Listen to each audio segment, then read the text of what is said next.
بسم اللہ الرحمن الرحیم۔ پیش خدمت ہے کہانی عمرو اور چڑیل مل کا۔ عمرو یار اپنے خیمے میں سویا ہوا تھا کہ اچانک اسے یوں محسوس ہوا جیسے کسی نے اسے جھنجھوڑ کر جگا دیا ہو۔ خیمے میں اندھیرا تھا۔ عام طور پر عمرو یار خیمے میں مشعل جلا کر سوتا تھا۔ رات کو بھی اس نے مشعل جلائی تھی، لیکن شاید مشعل میں جلنے والی چربی ختم ہو گئی تھی، جس کی وجہ سے مشعل خود بخود بجھ گئی تھی۔ جاگتے ہی عمرو یار اندھیرے میں آنکھیں پھاڑ پھاڑ کر دیکھنا شروع ہو گیا۔ کون کون ہے؟ عمرو نے اندھیرے میں آنکھیں پھاڑ پھاڑ کر چاروں طرف دیکھتے ہوئے کہا، لیکن خیمے میں اس قدر گھپ اندھیرا تھا کہ ہاتھ سجائی نہ دے رہا تھا۔ ایسے میں بھلا عمرو کو وہاں کیا دکھائی دے سکتا تھا؟ جواب میں عمرو کو کوئی آواز سنائی نہ دی۔ کون ہے یہاں؟ کس نے جگایا ہے مجھے؟ عمرو نے پھر کہا، لیکن پھر اس سے کوئی جواب نہ ملا۔ او نہیں، لگتا ہے کہ مجھے وہم ہوا ہے اور خود ہی میری آنکھ کھل گئی ہے۔ عمرو نے چند لمحے ادھر ادھر دیکھنے کے بعد بڑبڑاتے ہوئے کہا، لیکن پھر وہ بے اختیار چونک پڑا۔ او، یہ خیمے میں اس قدر اندھیرا کیوں ہے؟ مشعل کیسے بجھ گئی؟ میں نے تو رات کو ہی غلام سے کہہ کر مشعل میں جلنے والی چربی ڈلوائی تھی۔ عمرو نے اچانک حیرت بھرے لہجے میں کہا، یہ مشعل میں نے بجھائی ہے۔ اچانک ایک باریک سی آواز سنائی دی، جیسے کوئی ننھا سا بچہ بول رہا ہو۔ او، پھر ٹھیک ہے، عمرو نے اطمینان بھرے انداز میں سر ہلا کر کہا، اور دوبارہ بستر پر لیٹ گیا۔ لیکن ابھی وہ لیٹا ہی تھا کہ اچانک وہ بڑے بکھلائے ہوئے انداز میں اٹھ کر بیٹھ گیا اور ایک بار پھر اندھیرے میں آنکھیں پھاڑنے لگا۔ کیا مطلب؟ یہ کس کی آواز تھی؟ کون ہے یہاں؟ عمرو نے انتہائی خوف بھرے لہجے میں کہا۔ اس نے بے خیالی میں آواز کے جواب میں اچھا ٹھیک ہے کہہ دیا تھا۔ پھر جیسے ہی اسے احساس ہوا کہ خیمے میں کوئی اور بھی موجود ہے تو وہ بکھلا کر اٹھ بیٹھا تھا۔ میں ماچو ہوں عمرو یار، اس سے دوبارہ آواز سنائی دی اور عمرو یار کے چہرے پر موجود خوف اور زیادہ گہرا ہو گیا۔ ماچو؟ کون ماچو؟ عمرو نے ہکلاتے ہوئے کہا، میں گاچو کا چھوٹا بھائی ہوں عمرو یار، رکو میں اسے بھی یہاں بلا لیتا ہوں۔ آواز سنائی دی۔ کسے؟ کیا مطلب؟ تم کسے بلا رہے ہو؟ عمرو نے اسی انداز میں کہا۔ اپنے بڑے بھائی گاچو کو۔ اسے جواب ملا اور عمرو خوف سے حلق میں تھوک نکل کر رہ گیا۔ اندھیرے میں اسے کچھ بھی دکھائی نہ دے رہا تھا اور اسے جو آواز سنائی دے رہی تھی وہ کسی ننھے بچے کی آواز معلوم ہو رہی تھی، لیکن اس کے باوجود عمرو یار وہ آواز سن کر یوں خوف زدہ ہو رہا تھا جیسے وہ موت کی آواز سن رہا ہو۔ گاچو آ جاؤ، میں نے عمرو یار کو جگا دیا ہے، وہ آواز دوبارہ سنائی دی۔ اس بار ماچو عمرو یار سے مخاطب نہیں ہوا تھا، یوں لگ رہا تھا جیسے وہ سر اٹھا کر کسی کو زور سے پکار رہا ہو۔ ٹھیک ہے، میں آ رہا ہوں، جواب میں ایک بھاری بھرکم اور انتہائی ڈراؤنی آواز سنائی دی۔ دوسری آواز پہلی آواز سے کہیں زیادہ بھاری اور خوفناک تھی، جیسے آسمان پر زور زور سے بادل گرج رہے ہوں۔ گاچو کی خوفناک آواز سن کر عمرو اور زیادہ خوف زدہ ہو گیا۔ یہ تم کس سے بلا رہے ہو؟ یہ کس کی آواز تھی؟ عمرو نے لرزتے ہوئے لہجے میں پوچھا۔ یہ میرے بڑے بھائی گاچو کی آواز تھی، بس وہ آ رہا ہے، ماچو کی آواز سنائی دی تھی۔ اس سے پہلے کہ عمرو یار کچھ کہتا، اسی لمحے زور سے بجلی کڑکی اور تیز زناٹے دار آواز کے ساتھ جیسے ہی بجلی کی کوئی لہر نہایت تیز رفتاری سے عمرو یار کے خیمے میں داخل ہوئی اور غائب ہو گئی۔ تیز زناٹے دار آواز سن کر عمرو یار اور زیادہ خوف زدہ ہو گیا تھا اور اپنے پلنگ پر بری طرح سے سمٹ گیا تھا۔ میں آ گیا ہوں ماچو بھائی، وہی گرجدار آواز سنائی دی۔ اس بار یہ آواز پہلے سے زیادہ تیز اور گونجدار تھی، جیسے سچ مچ عمرو کے خیمے میں کوئی بڑا اور بھیانک دیو آ گیا ہو۔ تم دونوں کون ہو اور میرے خیمے میں کیا کر رہے ہو؟ عمرو نے ہکلاتے ہوئے کہا۔ بولنے والوں کے ناموں کی طرح ان کی آوازیں بھی عجیب تھیں۔ چھوٹا بھائی جو ماچو تھا اس کی آواز کسی ننھے بچے جیسی تھی، جبکہ بڑا بھائی جو گاچو تھا وہ بھاری آواز کا مالک تھا۔ عمرو یار کو ان کی آوازیں ہی سنائی دے رہی تھیں۔ اندھیرے کی وجہ سے وہ ان دونوں عجیب و غریب ہستیوں کو دیکھ بھی نہیں سکتا تھا، جس کی وجہ سے وہ واقعی کافی خوف زدہ ہو گیا تھا۔ ہم دونوں بھائی تمہاری مدد کرنے کے لیے آئے ہیں عمرو یار، ماچو کی آواز سنائی دی۔ میری مدد کرنے کے لیے؟ کیا مطلب؟ عمرو نے حیران ہوتے ہوئے پوچھا۔ ایک تو تم مطلب بہت پوچھتے ہو، بغیر مطلب کے بھی کوئی بات کر لیا کرو، گاچو نے برا سا منہ بناتے ہوئے کہا۔ او نہیں، یہ تو بتاؤ آخر تم دونوں ہو کون اور آئے کہاں سے ہو؟ عمرو نے سر جھٹک کر کہا۔ ان دونوں کی باتیں سن کر اس کا خوف کم ہوتا جا رہا تھا۔ ہم جہاں سے بھی آئے ہیں تمہیں اس سے کیا لینا دینا؟ تمہیں تو صرف اس سے غرض ہونی چاہیے کہ ہم یہاں تمہاری مدد کرنے کے لیے آئے ہیں، ماچو نے کہا اور عمرو بے اختیار جبڑے بھینچ لیے۔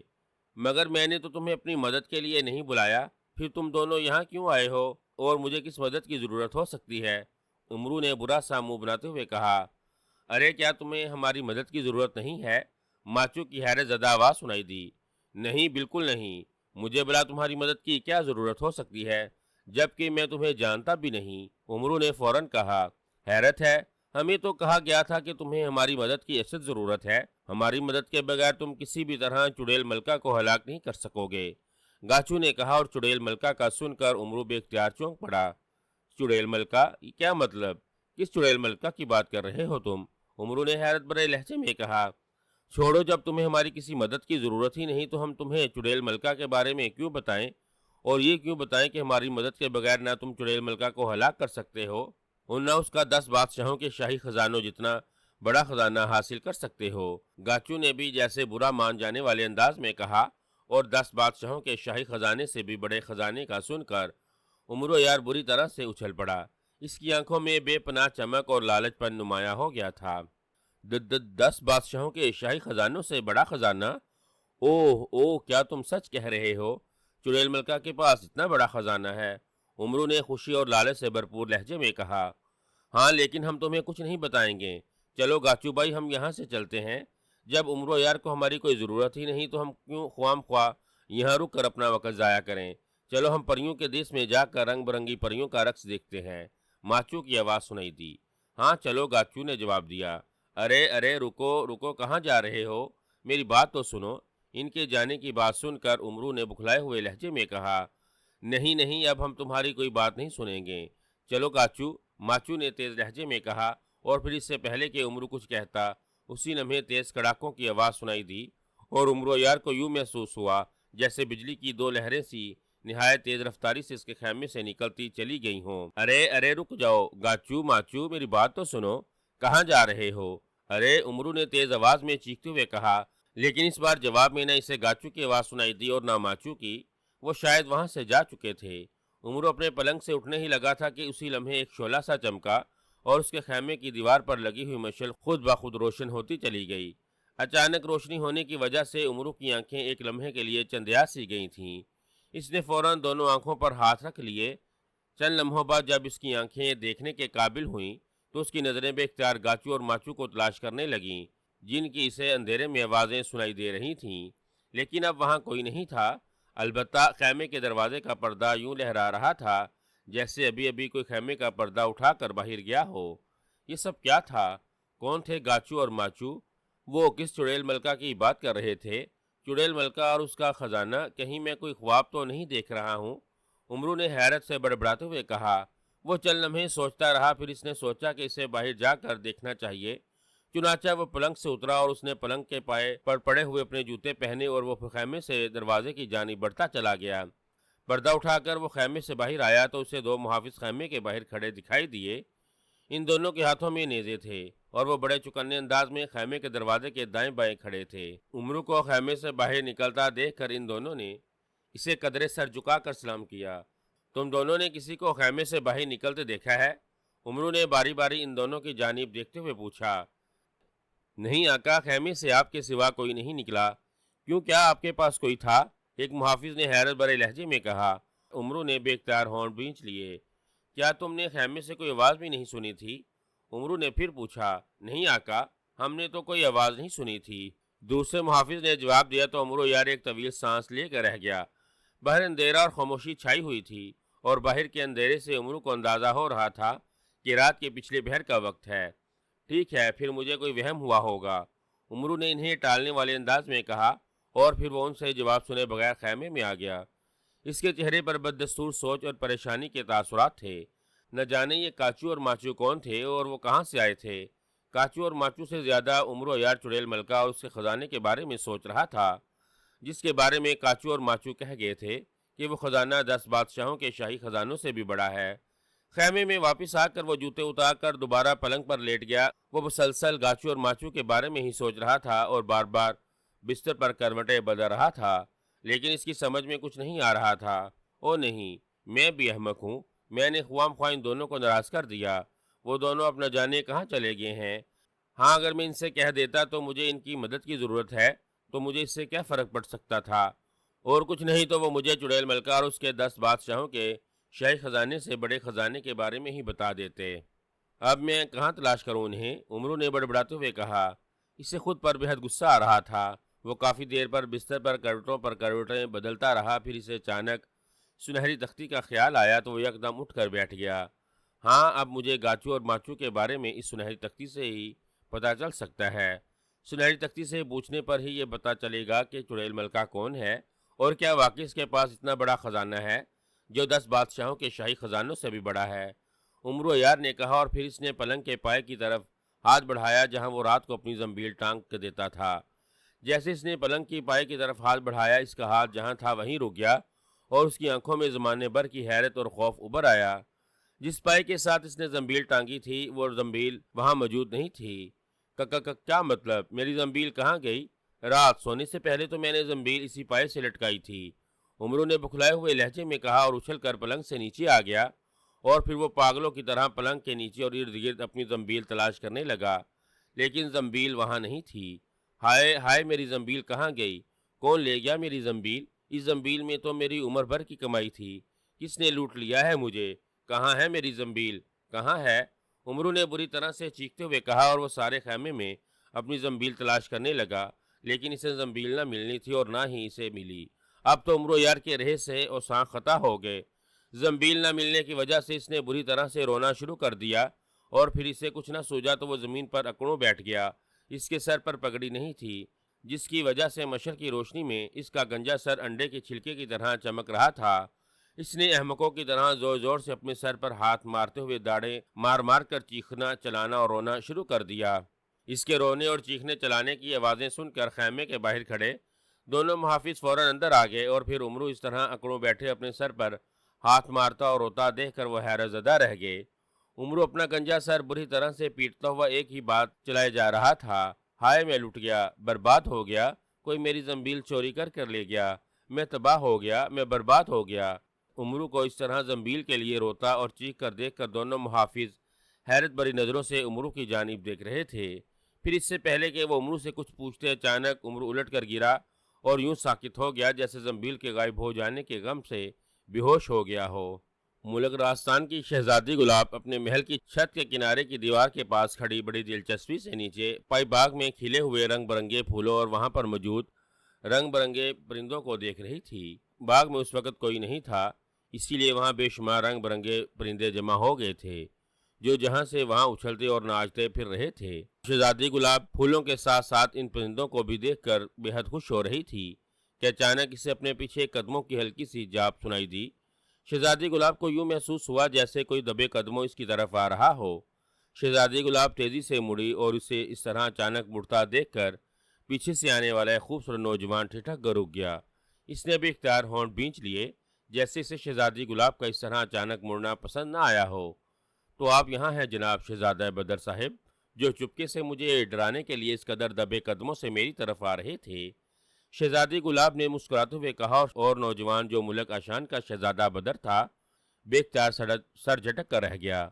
ہاں شہزادی صاحبہ، آپ جس طرح چھت کے کنارے کھڑی پائی باغ کو دیکھنے میں مگن تھیں، مجھے یقین تھا کہ اس بار آپ کو میرے قدموں کی آواز سنائی نہیں دے گی، اور میں آپ کے قریب آ کر اچانک آپ کو آواز دوں گا تو آپ ڈر جائیں گی، لیکن ہر بار کی طرح آپ نے میرے قدموں کی آواز سن لی اور فوراً ہی میری طرف پلٹ پڑیں۔ آپ کے کان حقیقت میں بے حد تیز ہیں، شہزادہ بدر نے مسکراتے ہوئے کہا تو شہزادی گلاب بھی بے اختیار مسکرا دی۔ آپ شاید مجھ سے اس دن کا بدلہ لینا چاہتے ہیں شہزادہ حضور، جب آپ ایک دن اسی طرح یہاں کھڑے تھے اور میں نے اچانک آپ کے پیچھے سے آ کر آپ کو ڈرایا تھا اور آپ چھت سے گرتے گرتے بچے تھے۔ شہزادی گلاب نے مسکراتے ہوئے کہا، نہیں، میں آپ سے بدلہ نہیں لینا چاہتا ہوں شہزادی صاحبہ، میں تو بس آپ سے مذاق کرنا چاہتا تھا، لیکن آپ مجھے مذاق کرنے کا موقع ہی دیں تو تب نا، آپ تو ضرورت سے زیادہ ہوشیار اور تیز ہیں، شہزادہ بدر نے کہا، اور اس کی بات سن کر شہزادی گلاب بے اختیار کھلکھلا کر ہنس پڑی۔ کیا یہ ضروری ہے کہ مجھے ڈرانے والا ہی مذاق کریں؟ مذاق کرنے کے اور بھی تو بہت سے طریقے ہو سکتے ہیں، شہزادی گلاب نے کہا۔ آپ ٹھیک کہہ رہے ہیں شہزادی صاحبہ، کسی کے ساتھ ڈرنے والا مذاق نہیں کرنا چاہیے۔ مذاق میں واقعی کسی کی جان بھی جا سکتی ہے۔ مذاق ایسے ہونے چاہیے جس سے کسی کو کوئی تکلیف نہ پہنچے اور نہ کوئی اس کا مذاق کا برا بنائے۔ ٹھیک ہے، میں آپ سے وعدہ کرتا ہوں آئندہ میں آپ سے ایسا کوئی مذاق نہیں کروں گا جس سے آپ ڈر جائیں۔ شہزادہ بدر نے شہزادی کے قریب آتے ہوئے کہا، یہ ہوئی نا شہزادوں والی بات، اب بتائیے آپ کب آئے اور آپ کو کیسے معلوم ہوا کہ میں یہاں چھت پر موجود ہوں؟ شہزادی گلاب نے کہا، دنیا میں تو میں آج سے 20 برس پہلے آ گیا تھا، البتہ میں یہاں میرا مطلب ہے کہ ملک راستان میں تھوڑی دیر پہلے ہی آیا تھا۔ میں دربار میں بادشاہ سلامت کو اور زنان خانے کی طرف جا کر ملکہ عالیہ کو سلام کر آیا ہوں۔ انہوں نے مجھے بتایا تھا کہ آپ چھت پر ہیں، اسی لیے میں سیدھا یہاں آ گیا۔ شہزادہ بدر نے مسکراتے ہوئے کہا، او خیریت ہے جو آپ فوراً ہی واپس آ گئے؟ جہاں تک مجھے یاد ہے آپ ابھی 2 دن پہلے ہی یہاں سے واپس اپنے ملک گئے تھے، پھر اتنی جلدی یہاں آ گئے؟ شہزادی گلاب نے کہا، اگر آپ کو میرا جلدی آنا برا لگا ہے تو میں ابھی واپس چلا جاتا ہوں۔ شہزادہ بدر نے کہا، ارے نہیں، میرا کہنے کا یہ مطلب نہیں تھا۔ 2 دن پہلے آپ یہاں سے گئے تھے تو آپ نے کہا تھا اب آپ اگلے ماہ ہی آئیں گے اور بارات لے کر اور مجھے یہاں سے دلہن بنا کر لے جانے کے لیے، پھر اس طرح اتنی جلدی آپ واپس آئے اور وہ بھی بغیر بارات کے، تو مجھے تو حیران ہونا ہی تھا۔ شہزادی گلاب نے بڑی خوبصورتی سے بات بناتے ہوئے کہا، آپ واقعی بہت تیز ہیں شہزادی صاحبہ، جس طرح آپ نے اپنی خفت مٹانے کے لیے بات بنائی ہے، مجھے یقین ہو گیا ہے کہ کم از کم باتوں میں آپ سے نہیں جیت سکتا۔ شہزادہ بدر نے مسکراتے ہوئے کہا اور شہزادی گلاب ایک بار پھر کھلکھلا کر ہنس پڑی۔ باتوں میں تو کیا، میں آپ کو کسی بھی میدان میں جیتنے نہیں دوں گی، میں گھڑ سواری بھی جانتی ہوں، نیزہ بازی، تیر اندازی اور شمشیر زنی میں بھی میں نے بے پناہ مہارت رکھتی ہوں۔ اس ملک کا بڑے سے بڑا سورما بھی میرے مقابلے پر آنے سے گھبراتا ہے۔ شہزادی گلاب نے اٹھلاتے ہوئے کہا اور اس بار شہزادہ بدر ہنس پڑا۔ توبہ توبہ، پھر تو مجھے شادی کے بعد بھی آپ کے سامنے ہاتھ باندھ کر کھڑے رہنا ہوگا۔ کچھ پتہ نہیں آپ کو کب اور کس بات پر غصہ آ جائے اور آپ میری ہی میان سے تلوار کھینچ کر میری ہی گردن پر رکھ دیں۔ شہزادہ بدر نے شرارتی لہجے میں کہا اور شہزادی گلاب کے کھلکھلاتے ہوئے کہکے گونج اٹھے، آپ نے بتایا نہیں کہ آپ کی اچانک اور اتنی جلدی آمد کس سلسلے میں ہوئی ہے؟ شہزادی نے کچھ دیر ہنستے رہنے کے بعد شہزادے سے سنجیدہ ہوتے ہوئے کہا، اگر کہوں کہ میں آپ سے ہی ملنے کے لیے آیا ہوں تو؟ شہزادہ بدر نے ہنستے ہوئے کہا، تو یہ آپ کا بہت بڑا جھوٹ ہوگا۔ آپ اگر 2 دن پہلے مجھ سے مل کے نہ گئے ہوتے تو میں آپ کی اس بات پر یقین کر لیتی، لیکن اب نہیں۔ شہزادی گلاب نے کہا تو شہزادہ بدر مسکراتے ہوئے سر ہلانے لگا، میں یہاں ایک ضروری کام سے آیا ہوں شہزادی صاحبہ۔ شہزادہ بدر نے سنجیدہ ہوتے ہوئے کہا، ضروری کام؟ کون سا ضروری کام؟ شہزادی گلاب نے پوچھا۔ آپ جانتی ہیں شہزادی صاحبہ کہ ہمارے ملک اور ہمسایہ ملک تشان میں برسوں سے انبن چلی آ رہی ہے۔ تشان کا بادشاہ ایک عرصے سے ہمارے ملک پر نظریں گاڑے بیٹھا ہے، اس کا بس نہیں چلتا کہ وہ ہمارے ملک پر فوج سے چڑھائی کر دے اور ہمارے ملک پر قبضہ کر لے۔ شہزادہ بدر نے سنجیدہ ہوتے ہوئے کہا، ہاں جانتی ہوں میں یہ سب۔ شہزادی گلاب نے اس بات میں سر ہلاتے ہوئے کہا، پھر آپ کو یہ بھی پتا ہوگا کہ ان دونوں دشمن ملک اپنی فوجیں ہماری سرحدوں پر لے آیا ہے اور بڑے دھڑلے سے جنگ کی تیاریاں کر رہا ہے۔ شہزادہ بدر نے کہا، ہاں اسی لیے تو میں حیران تھی کہ آپ اتنی جلدی واپس کیسے آ گئے جبکہ اس وقت آپ کے ملک کو آپ کی اشد ضرورت ہے۔ شہزادی گلاب نے کہا، میں آپ کے ابا حضور سے مدد حاصل کرنے کے لیے آیا ہوں۔ ہماری فوج دشمنوں کے فوج کے مقابلے میں خاصی کم ہے اور ہمارے پاس ہتھیاروں کی بھی بے حد کمی ہے۔ میں اپنے ابا حضور کا آپ کے ابا حضور کا پیغام لایا تھا کہ وہ اپنے اس سلسلے میں ہماری کچھ مدد کر سکیں تو ہم دشمنوں کو ناکو چنے چبوا سکتے ہیں۔ شہزادہ بدر نے جواب دیا۔ پھر ابا حضور نے کیا جواب دیا؟ شہزادی گلاب نے اشتیاق بھرے لہجے میں پوچھا۔ انہوں نے میری درخواست قبول کر لی ہے اور سپہ سالار کو بلا کر حکم دیا ہے کہ وہ فوج کے 4 دستے اور 10 دستے ہماری فوج کے لیے نئے ہتھیار میرے ساتھ بھیج دیں۔ اس کے علاوہ بادشاہ سلامت نے مجھ سے وعدہ کیا ہے کہ وہ جلدی مزید 2 دستے فوج اور 5 دستے فوج کے لیے نئے ہتھیار ملک اشان بھیج دیں گے، اور اگر دشمنوں نے بڑی تعداد میں حملہ کیا تو وہ اپنی پوری فوج ہماری مدد کے لیے بھیج دیں گے۔ شہزادہ بدر نے کہا تو شہزادی گلاب کے چہرے پر سکون آ گیا۔ اللہ تعالیٰ کا شکر ہے کہ ابا حضور نے آپ کی درخواست مان لی ہے۔ مجھے یقین ہے کہ ابا حضور نے آپ سے جو وعدہ کیا ہے وہ اپنا وعدہ ضرور پورا کریں گے۔ شہزادی گلاب نے کہا، انشاءاللہ۔ شہزادہ بدر نے کہا، ارے آپ میرے ساتھ چھت پر کھڑے ہیں، آئیے نیچے چلتے ہیں، یہاں تو بیٹھنے کے لیے کوئی کرسی بھی نہیں ہے جس پر میں آپ کو بیٹھنے کے لیے کہہ سکوں۔ اچانک شہزادی گلاب نے خیال آنے پر چونکتے ہوئے کہا، کوئی بات نہیں، آپ بھی تو کھڑی ہیں، اگر آپ کھڑی ہو سکتی ہیں تو میں کیوں نہیں کھڑا ہو سکتا آپ کے ساتھ؟ شہزادہ بدر نے مسکراتے ہوئے کہا اور شہزادی گلاب بھی اختیار ہنس دی۔ اس سے پہلے کہ ان میں کوئی اور بات ہوتی، اچانک انہوں نے آسمان پر زور زور سے بادلوں کے کڑکنے کی آوازیں سنی تو وہ دونوں چونک پڑے۔ حیرت ہے، یہ بادل کہاں کڑک رہے ہیں، آسمان تو بالکل صاف ہے۔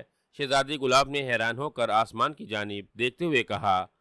آسمان واقعی بالکل صاف تھا، وہاں بادل کا ایک بھی ٹکڑا دکھائی نہیں دے رہا تھا، لیکن اس کے باوجود ایسی آوازیں آ رہی تھیں جیسے زور زور سے بادل کڑک رہے ہوں۔ واقعی یہ تو بادلوں کے کڑکنے کی آوازیں ہی ہیں، لیکن آسمان بالکل صاف ہے، پھر یہ آوازیں کہاں سے آ رہی ہیں؟ شہزادہ بدر نے بھی حیران ہوتے ہوئے کہا۔ شاید ہمارے کان بج رہے ہیں، شہزادی گلاب نے مسکرا کر کہا۔ دونوں کے کان ایک ساتھ بج رہے ہیں؟ شہزادہ بدر نے ہنس کر کہا تو شہزادی گلاب بھی ہنس دی۔ اسی لمحے زوردار کڑاکا ہوا اور انہیں آسمان سے نیلے رنگ کی ایک لہر سی تیزی سے نیچے آتی ہوئی دکھائی دی۔ شہزادہ بدر اور شہزادی گلاب حیرت سے اس عجیب و غریب لہر کو دیکھ رہے تھے کہ اسی لمحے انہوں نے ایک حیرت انگیز منظر دیکھا۔ نیچے آنے والی لہر نیلی روشنی کی چادر سی بن کر فضا میں ہی پھیل گئی تھی۔ پھر روشنی کی نیلی چادر میں ایک اور کڑاکا ہوا اور انہیں روشنی کی نیلی چادر میں نیلے رنگ کی ایک بھیانک اور دیو کامت بڑھیا دکھائی دے دی۔ عمرو یار کو ہوش آیا تو اس نے خود کو اپنے خیمے کے بستر پر پڑے پایا۔ اس کے پلنگ کے ارد گرد فوج کے 2 سالار اور سردار امیر حمزہ موجود تھے۔ سردار امیر حمزہ کو اپنے سامنے دیکھ کر عمرو بے اختیار اٹھنے کی کوشش کی۔ ارے لیٹے رہو عمرو یار، تمہیں ہمارے لیے اٹھنے کی ضرورت نہیں۔ سردار امیر حمزہ نے محبت سے عمرو یار کے کاندھے پر ہاتھ رکھتے ہوئے اور اسے اٹھنے سے روکتے ہوئے کہا۔ لیکن پیرو مرشد آپ نے یہاں آنے کی تکلیف کیوں کی؟ مجھے پیغام بھیج دیا ہوتا تو میں سر کے بل چل کر آپ کی خدمت میں حاضر ہو جاتا۔ عمرو نے بڑی عاجزی سے کہا۔ تمہاری طبیعت ٹھیک نہیں تھی عمرو یار، اس لیے میں تمہیں پیغام دے کر اپنے پاس کیسے بلا سکتا تھا؟ سردار امیر حمزہ نے مسکراتے ہوئے کہا۔ طبیعت؟ او نہیں، ایسی کوئی بات نہیں پیرو مرشد، میں ٹھیک ہوں، بالکل ٹھیک، عمرو نے جواب دیتے ہوئے کہا۔ تو پھر رات کو تم بے ہوش کیوں ہو گئے تھے؟ تمہارے محافظوں نے تمہیں ہوش میں لانے کی ہر ممکن کوشش کی تھی، لیکن تمہیں کسی بھی طرح سے ہوش نہیں آ رہا تھا۔ دونوں بے حد پریشان تھے۔ ان دونوں نے تمہیں اٹھا کر بستر پر ڈال دیا تھا، پھر وہ لشکر سے طبیب کو بلا لائے۔ طبیب نے بھی تمہیں ہوش میں لانے کی بے حد کوشش کی تھی، لیکن تمہیں ہوش نہیں آیا تھا۔ صبح جب مجھے اطلاع ملی تو میں خود تمہیں دیکھنے کے لیے یہاں آ گیا۔ میں نے بھی تمہیں بہت آوازیں دیں، لیکن تمہیں کسی طرح بھی ہوش آنے کا نام ہی نہیں لے رہا تھا۔ تمہیں اس طرح بے ہوش پڑا دیکھ کر مجھے بے حد پریشانی ہو رہی تھی، اسی لیے میں نے فوری طور پر گھڑ سوار دوڑا دیے تاکہ وہ بصرہ سے کسی قابل حکیم یا کسی طبیب کو لا سکیں۔ سردار امیر حمزہ کہتے چلے گئے۔ میں بے ہوش ہو گیا تھا؟ کب؟ کیسے؟ عمرو نے حیرت بھرے لہجے میں کہا۔ دوسرے لمحے وہ یک لخت اچھل کر بیٹھ گیا۔ اس نے سر گھما کر پلنگ کی اس پائے کی طرف دیکھا جہاں وہ سونے سے پہلے زنبیل لٹکاتا تھا، لیکن اس کی زنبیل وہاں نہیں تھی۔ میری زنبیل، عمرو نے بری طرح سے ہکلاتے ہوئے کہا۔ زنبیل؟ کیا مطلب؟ کیا ہوا ہے تمہاری زنبیل کو؟ محافظ بتا رہے تھے کہ تم بے ہوش ہونے سے پہلے اپنی زنبیل کے لیے بری طرح سے چیخ رہے تھے۔ کیا کوئی تمہاری زنبیل چوری کر کر لے گیا ہے جس میں تمہاری عمر بھر کی کمائی تھی؟ سردار امیر حمزہ نے حیران ہوتے ہوئے کہا۔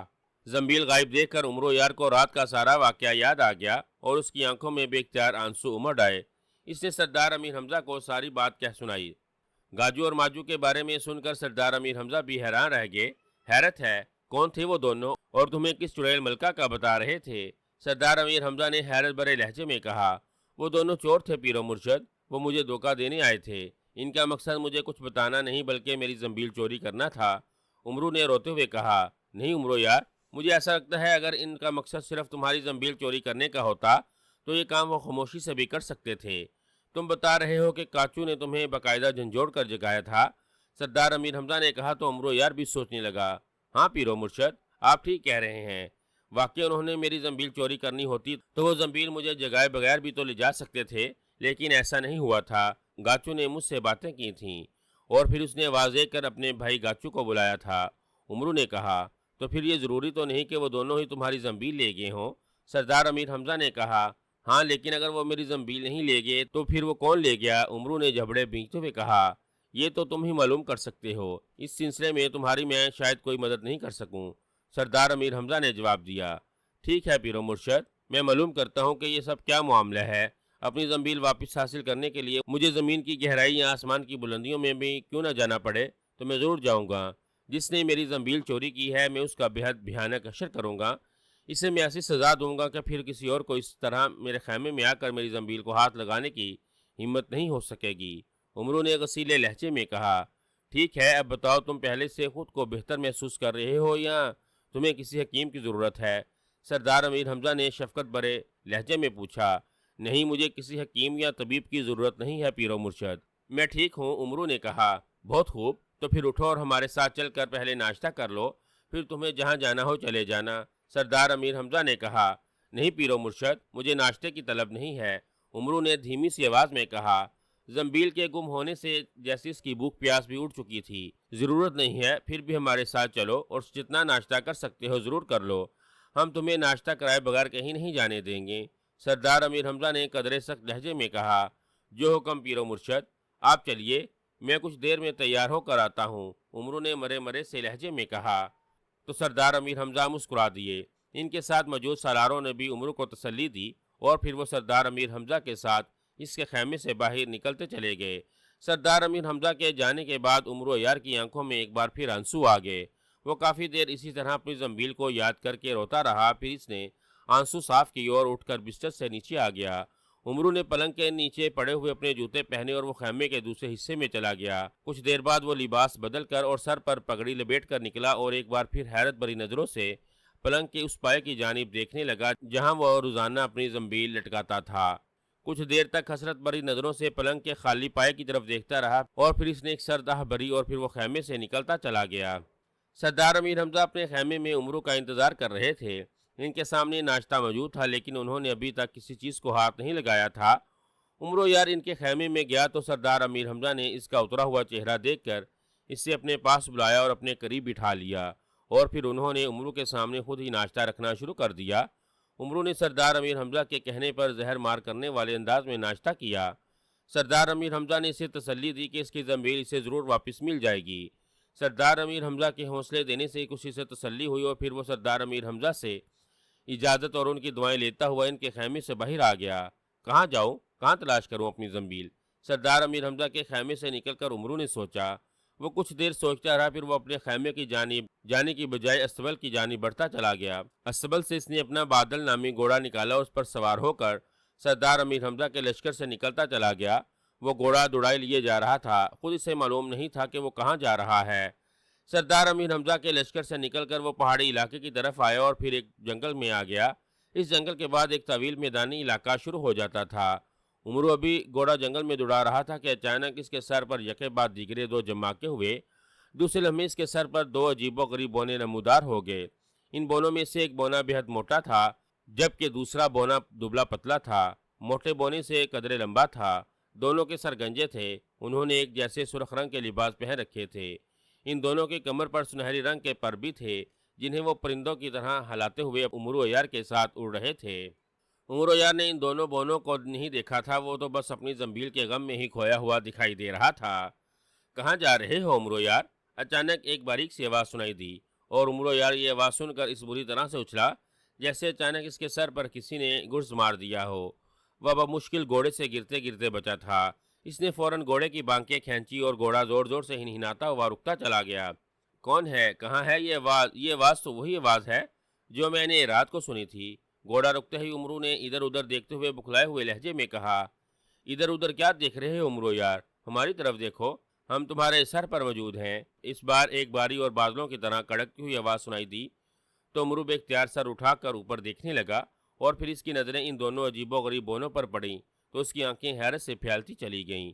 اس کا گھوڑا رکتے ہی دونوں بونے ہوا میں معلق ہو گئے تھے۔ کون ہو تم؟ امرو نے ان دونوں کی جانب حیرت بھری نظروں سے دیکھتے ہوئے پوچھا۔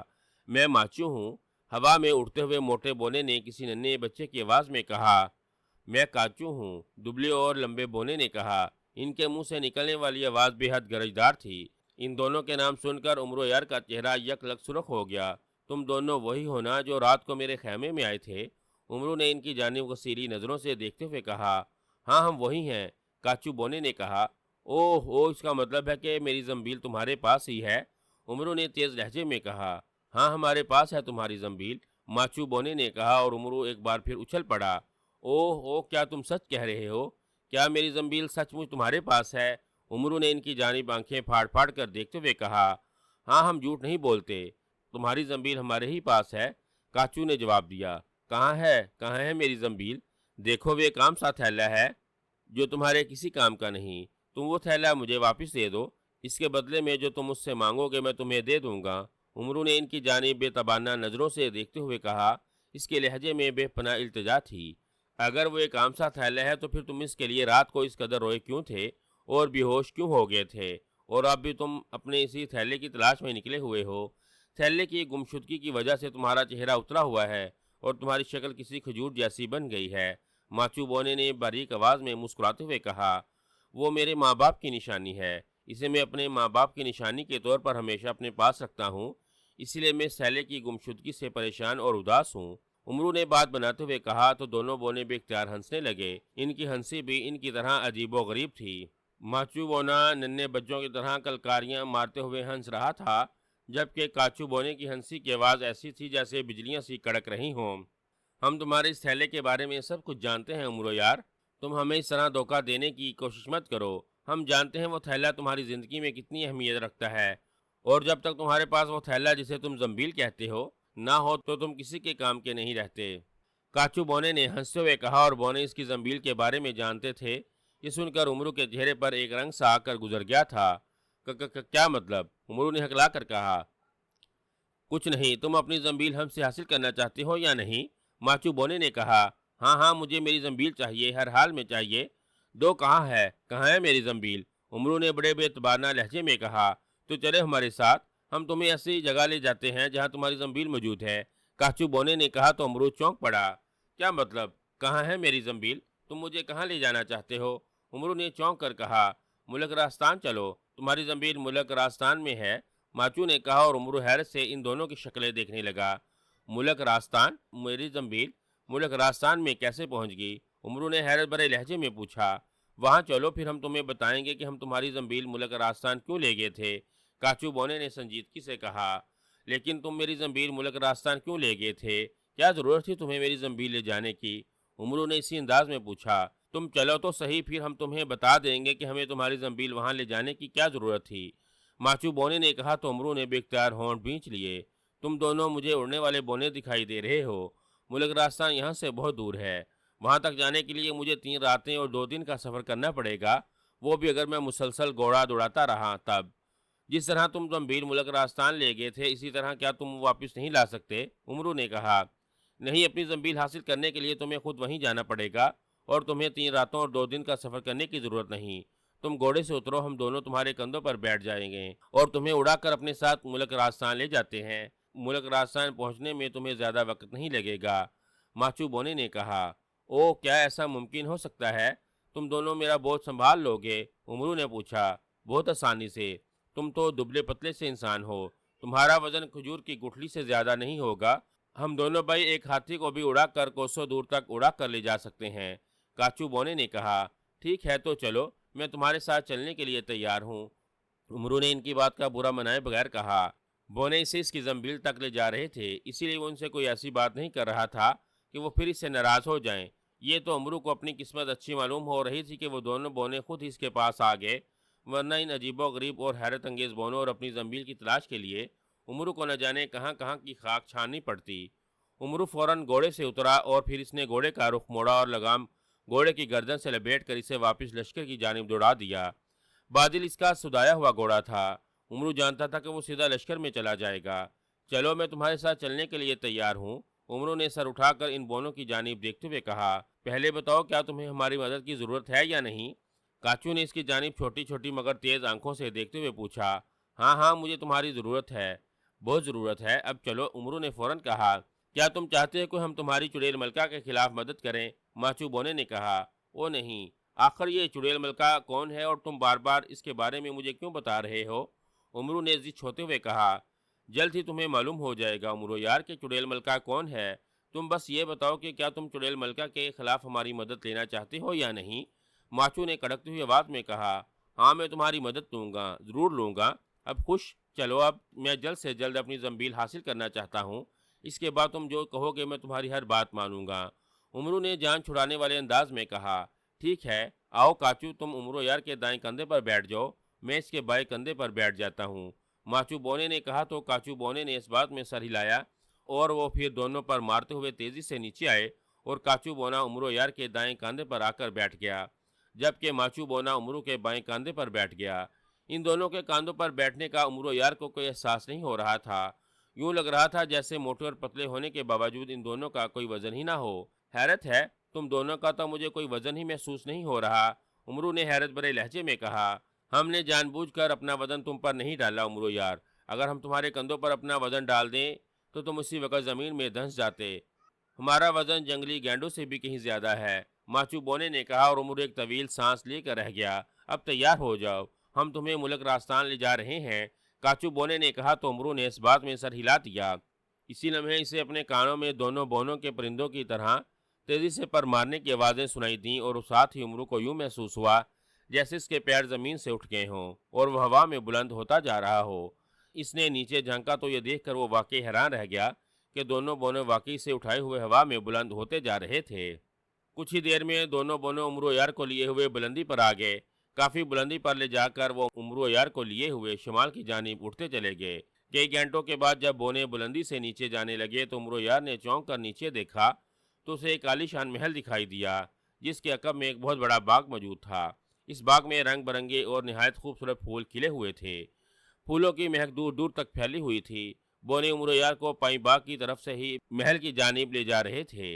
امرو یار، ہم ملک راستان پہنچ چکے ہیں، یہ شاہ راستان کا محل ہے، ہم تمہیں محل کی چھت کے کنارے کی طرف لے جا رہے ہیں، ہم تمہیں چھت کے کنارے پر لے جا کر رک جائیں گے، تم خاموش رہنا، چھت پر تمہیں جو منظر دکھائی دے اس پر اس وقت تک کوئی بات مت کرنا جب تک ہم تمہیں بولنے کو نہ کہیں۔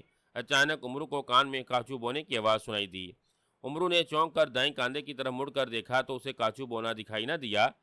اس نے بایاں کاندھا دیکھا تو وہ یہ دیکھ کر اور بھی زیادہ حیران رہ گیا کہ ماچو بونا بھی اس کے کندھے پر دکھائی نہیں دے رہا تھا، جبکہ ان دونوں بونوں کے پر مارنے کی آوازیں امرو کو اپنے کندھوں پر سنائی دے رہی تھیں۔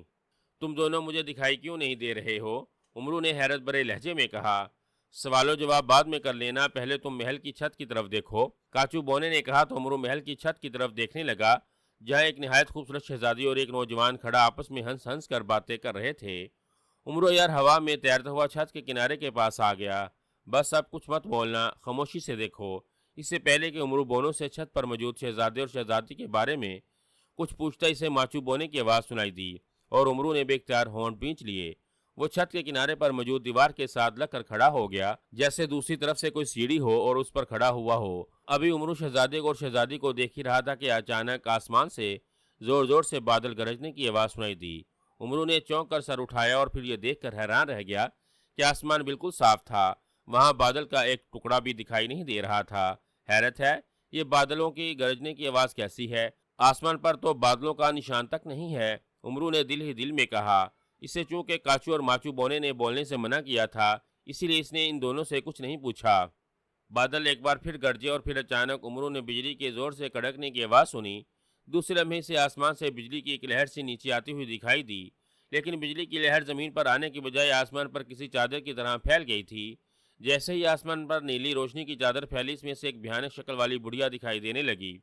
بڑھیا کا قد کاٹ بے حد بڑا تھا، اس کا رنگ نیلا تھا، اس بڑھیا کے بال برف کی طرح سفید تھے اور اس کا منہ کھلا ہوا تھا جس میں سے اس کے لمبے اور نوکیلے دانتوں کے ساتھ اس کی سرخ زبان صاف دکھائی دے رہی تھی۔ اس بھیانک شکل والی بڑھیا کو دیکھ کر نہ صرف امرو یار بلکہ چھت پر موجود شہزادی اور شہزادہ بھی خوفزدہ ہو گئے۔ بڑھیا کی بڑی بڑی اور خوفناک آنکھیں جیسے محل کی چھت پر موجود شہزادے اور شہزادی پر جمی ہوئی تھیں۔ پھر اچانک اس نے ایک ہاتھ آگے بڑھایا، اس کا ہاتھ بے حد بڑا تھا، جس کی انگلیاں تو چھوٹی چھوٹی سی لیکن ان انگلیوں کے ناخن بے حد لمبے اور نوکیلے تھے۔ جیسے ہی بڑھیا نے ہاتھ بڑھایا، اسی لمحے اس کی دو انگلیوں سے بجلی کی لہریں سی نکل کر شہزادہ اور شہزادی کی طرف بڑھیں۔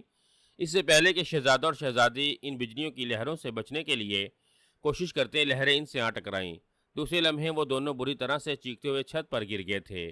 شہزادے نے گرتے ہی فوراً اٹھنے کی کوشش کی، لیکن اس سے پہلے کہ وہ خود اٹھتا، اچانک اسے ایک زوردار جھٹکا لگا اور وہ چھت سے اچھل کر ایک ستون کے ساتھ یوں چپک گیا جیسے لوہا مقناطیس سے چپک جاتا ہے۔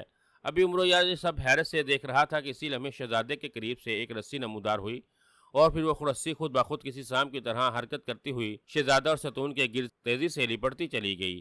شہزادہ بری طرح سے چیخ رہا تھا، وہ خود کو رسی سے چھڑانے اور ستون سے الگ ہونے کے لیے پورا زور لگا رہا تھا، لیکن یوں لگ رہا تھا جیسے کسی نہ نظر آنے والی طاقت نے اسے پکڑ رکھا ہو۔ دوسرے لمحے وہ ستون کے ساتھ اسی رسی سے بری طرح سے جکڑا ہوا دکھائی دے رہا تھا، جبکہ سرخ لباس میں ملبوس شہزادی جو ابھی تک گری ہوئی تھی، انتہائی خوف بھری نظروں سے نیلی بڑھیا کی جانب دیکھ رہی تھی۔ اسی لمحے بڑھیا کا ہاتھ تیزی سے شہزادی کی جانب بڑھا اور پھر اس سے پہلے کہ کوئی کچھ اور سمجھتا، سرخ لباس والی شہزادی بڑھیا کے پنجوں میں تھی۔ شہزادی بڑھیا کے ہاتھ میں بری طرح سے تڑپ اور چیخ رہی تھی، جبکہ بڑھیا بھاڑ جیسا منہ کھولے شہزادی کی جانب زہریلی نظروں سے دیکھ رہی تھی اور اسے اپنے ہاتھ میں اٹھائے اوپر کھینچ رہی تھی۔ شہزادہ جو ستون سے رسیوں کے ساتھ بندھا ہوا تھا، وہ بڑھیا کو اس طرح شہزادی کو دبوچ کر اوپر لے جاتا دیکھ کر آنکھیں پھاڑ رہا تھا۔ اس نے اپنے جسم کو زور زور سے جھٹکے دینے شروع کر دیے، جیسے وہ زوردار جھٹکوں سے رسی توڑ دے گا اور خود کو اس رسی سے آزاد کرا لے گا۔ رک جاؤ، کہاں لے جا رہی ہو تم شہزادی گلاب کو؟ کون ہو تم؟ رک جاؤ، مت لے جاؤ شہزادی گلاب کو، یہ میری منگیتر ہے، رک جاؤ رک جاؤ۔ شہزادے نے اچانک حلق کے بل چیختے ہوئے کہا، لیکن نیلے رنگ کی بڑھیا جیسے اس کی آواز سن ہی نہیں رہی تھی۔ اس کا ہاتھ بلندی پر پہنچ چکا تھا۔ امرو بھی حیرت سے آنکھیں پھاڑے یہ سب کچھ دیکھ رہا تھا۔ وہ بری طرح سے بے چین ہو رہا تھا۔ اس کا بس نہیں چل رہا تھا، ورنہ وہ شہزادی کو اس بھیانک شکل والی بڑھیا سے چھین لیتا۔ جیسے ہی بڑھیا نے ہاتھ اوپر کھینچا، اسی لمحے ایک زوردار کڑاکا ہوا، تیز روشنی سی چمکی اور پھر نیلے رنگ کی بڑھیا شہزادی سمیت وہاں سے غائب ہو گئی اور آسمان یوں صاف ہو گیا جیسے نیلی بڑھیا کبھی وہاں نمودار نہیں ہوئی تھی۔ شہزادی گلاب کہاں ہو تم؟ وہ بڑھیا کون ہے؟ وہ تمہیں کہاں لے گئی ہے؟ شہزادی گلاب۔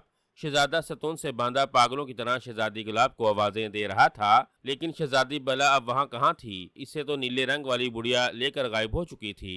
شہزادہ چیخ چیخ کر بڑھیا اور شہزادی گلاب کو آوازیں دے رہا تھا۔ وہ خود کو رسیوں سے آزاد کرانے کے لیے پورا زور لگا رہا تھا، لیکن اس کے گرد بندھی ہوئی رسیاں اس قدر مضبوط تھیں کہ وہ کسی بھی طرح ان رسیوں سے خود کو آزاد نہیں کرا پا رہا تھا۔ شہزادہ کچھ دیر تک اسی طرح چیخ چیخ کر بڑھیا اور شہزادی گلاب کو آوازیں دیتا رہا، پھر اس کی آواز رند گئی اور اس نے داڑے مار مار کر رونا شروع کر دیا۔ امرو یار حیرت کا بت بنے یہ سب کچھ دیکھ رہا تھا۔ اس کی سمجھ میں نہیں آ رہا تھا کہ شہزادہ اور شہزادی کون ہیں اور وہ نیلے رنگ کی بڑھیا کون تھی جو اچانک کسی دیو کی طرح آسمان سے نمودار ہوئی تھی۔ اس نے جادو کے زور سے شہزادہ اور شہزادی کو نیچے گرایا تھا، پھر اس نے جادو کے ہی زور سے شہزادے کو ستون سے لگا کر اس کے گرد رسیاں باندھ دی تھیں اور پھر وہ شہزادی کو اپنے پنجے میں دبوچ کر وہاں سے غائب ہو گئی تھی۔ امرو نے شہزادے کی بات سن کر یہ اندازہ تو لگا لیا تھا کہ شہزادہ اور شہزادی آپس میں منگیتر تھے اور شہزادی کا نام گلاب تھا، اور لیکن وہ شہزادے کا نام نہیں جانتا تھا۔ شہزادے کو اس طرح داڑے مار مار کر روتا دیکھ کر امرو یار کا بھی دل بھر آیا تھا۔ اس سے شہزادے سے بے پناہ ہمدردی ہو رہی تھی اور اس کا دل چاہ رہا تھا کہ وہ کود کر جائے اور شہزادے کو نہ صرف رسیوں سے آزاد کرا دے بلکہ اسے تسلی بھی دے، لیکن وہ ایسا نہیں کر سکتا تھا کیونکہ اسے کاچو اور ماچو بونے نے بولنے اور کچھ کرنے سے منع کر رکھا تھا۔ اس کی زنبیل کے بارے میں کاچو اور ماچو ہی جانتے تھے اور امرو یار ان سے ہر صورت میں اپنی زنبیل واپس لینا چاہتا تھا، اسی لیے چاروں نچار اسے ان دونوں بونوں کی بات ماننی پڑ رہی تھی، اس لیے وہ خاموش رہنے کے سوا کچھ نہیں کر سکتا تھا۔ جاؤ امرو یار، چھت پر کود جاؤ اور جا کر ستون کے پاس پڑی ہوئی اپنی زنبیل اٹھا لو۔ اچانک امرو کو کاچو بونے کی آواز سنائی دی تو امرو نے چونک کر اس ستون کے جانب دیکھا جس کے ساتھ شہزادہ رسیوں سے بندھا ہوا تھا، اور پھر وہ یہ دیکھ کر حیران رہ گیا کہ شہزادے کے قدموں کے پاس واقعی اس کی زنبیل پڑی ہوئی تھی۔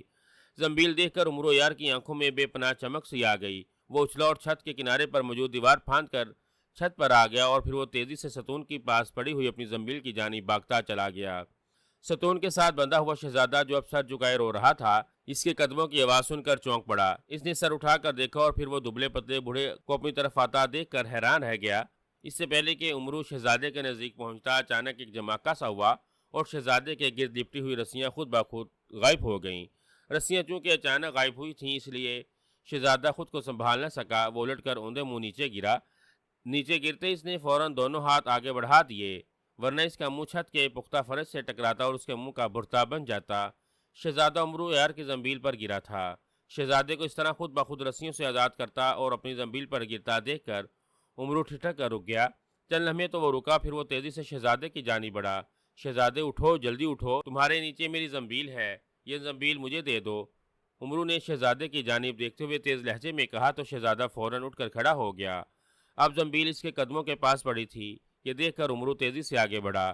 وہیں رک جاؤ، شہزادے نے اچانک اس کی جانب غصیری نظروں سے دیکھتے ہوئے کہا اور ساتھ ہی اس نے دائیں پہلو میں پیٹی میں اٹھا ہوا خنجر نکال کر ہاتھ میں لے لیا۔ شہزادے کو اس طرح خنجر نکالتا دیکھ کر امرو یار ایک بار پھر رک گیا۔ شہزادہ اس کی جانب نہایت غصیری نظروں سے دیکھ رہا تھا۔ گھبراؤ نہیں شہزادے، میں تمہیں یہاں کوئی نقصان پہنچانے نہیں آیا ہوں۔ تمہارے قدموں کے پاس میرا تھیلا پڑا ہوا ہے، یہ تھیلا مجھے دے دو، میں یہ لے کر یہاں سے چلا جاؤں گا۔ امرو نے دان نکالتے ہوئے کہا، کون ہو تم اور کہاں سے آئے ہو؟ شہزادے نے اس کی جانب غصیری نظروں سے دیکھتے ہوئے کہا، میں عمرو یار ہوں، خواجہ عمرو یار، اور میں بصرہ سے آیا ہوں۔ عمرو نے اسی انداز میں جواب دیا، یہاں محل کی چھت پر تم اچانک کہاں سے آ گئے؟ کیا تم کوئی جادوگر ہو؟ شہزادے نے اسی تیز نظروں سے گھورتے ہوئے اسی انداز سے کہا، او نہیں، میں جادوگر نہیں ہوں، میں نے تمہیں بتایا ہے نا میں عمرو یار ہوں، تم مجھے یہ تھیلا دے دو، میں ابھی یہاں سے چلا جاؤں گا۔ عمرو نے کہا تو شہزادے نے اپنے قدموں کے پاس پڑی ہوئی عمرو کی زنبیل دیکھی اور پھر جھک کر اسے اٹھا لیا۔ اس نے حیرت سے زنبیل دیکھی جو اسے بالکل خالی اور عام تھیلے جیسی معلوم ہو رہی تھی۔ زنبیل اس کے ہاتھ میں دیکھ کر عمرو بے چین ہو گیا، اس کا جیسے بس نہیں چل رہا تھا ورنہ وہ شہزادے سے زنبیل جھپٹ لیتا۔ یہ خالی تھیلا تمہارا ہے؟ شہزادے نے حیرت بھرے لہجے میں کہا۔ ہاں ہاں، یہ خالی تھیلا میرا ہے، لاؤ مجھے دے دو۔ عمرو نے اس کی طرف ہاتھ بڑھاتے ہوئے بے چینی سے کہا، لیکن شہزادے نے فوراً زنبیل والا ہاتھ پیچھے کر لیا اور خنجر کا رخ عمرو کی جانب کر دیا۔ نہیں، پہلے تم بتاؤ تم کون ہو اور یہاں کیسے آئے ہو؟ یہاں ابھی کچھ دیر پہلے تو تم نہیں تھے، پھر اچانک تم یہاں کیسے ٹپک پڑے؟ شہزادے نے کہا، میں نے تمہیں بتایا ہے نا شہزادے، میں عمرو یار ہوں۔ اور میں عمرو نے بکھلائے ہوئے لہجے میں کہا۔ وہ اب شہزادے کو کیا بتاتا کہ وہ یہاں کیسے آیا اور اسے یہاں کون لایا؟ کیا میں کر رہے ہو؟ جلدی بتاؤ کہ تم کون ہو ورنہ میں ابھی تمہارے ٹکڑے اڑا دوں گا، شہزادے نے غصیلے لہجے میں کہا۔ اور عمرو یار پریشانی کے عالم میں اپنے دائیں بائیں کاندھوں کی طرف دیکھنے لگا تاکہ وہ کاچو اور ماچو بونے سے کچھ پوچھ سکے۔ وہ شہزادے کی بات کا کیا جواب دے، لیکن کاچو اور ماچو تو اسے کاندھوں پر دکھائی نہیں دے رہے تھے۔ میں تم سے کچھ پوچھ رہا ہوں بڑے آدمی، بتاؤ کون ہو تم؟ اور وہ بڑھیا کون تھی جو آسمان پر نمودار ہوئی تھی؟ اس نے مجھے ستون سے رسیوں کے ساتھ کیوں باندھا تھا؟ اور وہ شہزادی گلاب کو اٹھا کر کہاں لے گئی؟ شہزادے نے عمرو یار کی جانب غضبناک نظروں سے گھورتے ہوئے انتہائی سخت لہجے میں کہا، میں نہیں جانتا۔ عمرو نے ہکلا کر کہا، کیا نہیں جانتے تم؟ شہزادے نے کہا، یہ کہ وہ بڑھیا کون تھی اور اس نے تمہیں جادو کے زور سے رسیوں سے کیوں باندھا تھا اور وہ شہزادی صاحبہ کو پکڑ کر کہاں لے گئی؟ عمرو نے کہا، کیا تم نے یہ سب اپنی آنکھوں سے دیکھا تھا؟ شہزادے نے پوچھا۔ ہاں، میں نے سب کچھ اپنی آنکھوں سے دیکھا تھا، عمرو نے اس بات میں سر ہلا کر کہا۔ تب تو تم ضرور اس بڑھیا کے ساتھی ہو، وہ بھی جادوگرنی معلوم ہو رہی تھی اور تم بھی جادوگر دکھائی دے رہے ہو، ورنہ اس طرح تم اچانک اس کھلی چھت پر کہاں سے نمودار ہو سکتے ہو؟ جلدی بتاؤ کون تھی وہ بڑھیا ورنہ میں تمہیں سچ مچ ہلا کر دوں گا۔ میں خنجر زنی میں بے حد مہارت رکھتا ہوں، اگر میرے ہاتھ سے خنجر نکلا تو سیدھا تمہارے دل میں اتر جائے گا، شہزادے نے چیختے ہوئے کہا۔ میں سچ کہہ رہا ہوں شہزادے، میں اس بڑھیا کے بارے میں کچھ نہیں جانتا، میں تو خود ایک مصیبت کا شکار ہوں۔ اور عمرو کہتے کہتے رک گیا، اسے پھر ڈر محسوس ہوا تھا کہ اس کی کسی بات کا دونوں بونے برا نہ منا جائیں۔ اور کیا تم کس مصیبت کا شکار ہو؟ شہزادے نے حیران ہوتے ہوئے کہا۔ میں تمہیں نہیں بتا سکتا، عمرو نے منہ بناتے ہوئے کہا۔ کیوں نہیں بتا سکتے؟ شہزادے نے کہا۔ بس نہیں بتا سکتا، عمرو نے اسی انداز میں کہا اور شہزادہ اسے کھا جانے والی نظروں سے گورنے لگا۔ پھر اچانک شہزادے کا خنجر والا ہاتھ بجلی کی سی تیزی سے حرکت میں آیا اور دوسرے میں ماحول عمرو یار کی تیز چیخوں سے گونج اٹھا، جیسے شہزادے کا پھینکا ہوا خنجر عین اس کے سینے میں گھس گیا ہو۔ ملک دشان کا بادشاہ اپنے شاہی محل میں مسند پر نہایت شان سے بیٹھا ہوا تھا۔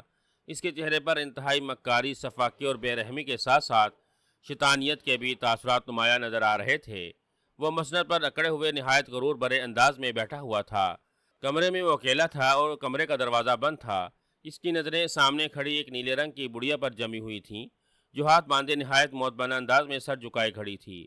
اس بڑھیا کا رنگ بھی نیلا تھا اور اس نے لباس بھی نیلے رنگ کا ہی پہن رکھا تھا۔ بڑھیا کے سر کے بال بے تحاشا بڑے ہوئے تھے جو سفید تھے اور بکھرے ہوئے تھے۔ بڑھیا کی آنکھیں بڑی بڑی اور سبز رنگ کی تھیں۔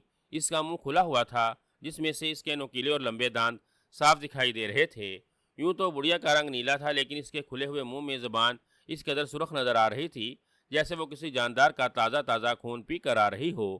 اس بڑھیا کے دونوں ہاتھوں کی انگلیاں چھوٹی چھوٹی تھیں لیکن ان کے ناخن تیز چھریوں جیسے لمبے اور نوکیلے دکھائی دے رہے تھے۔ وہ ابھی چند لمحے قبل بادشاہ کے سامنے جادو سے نمودار ہوئی تھی۔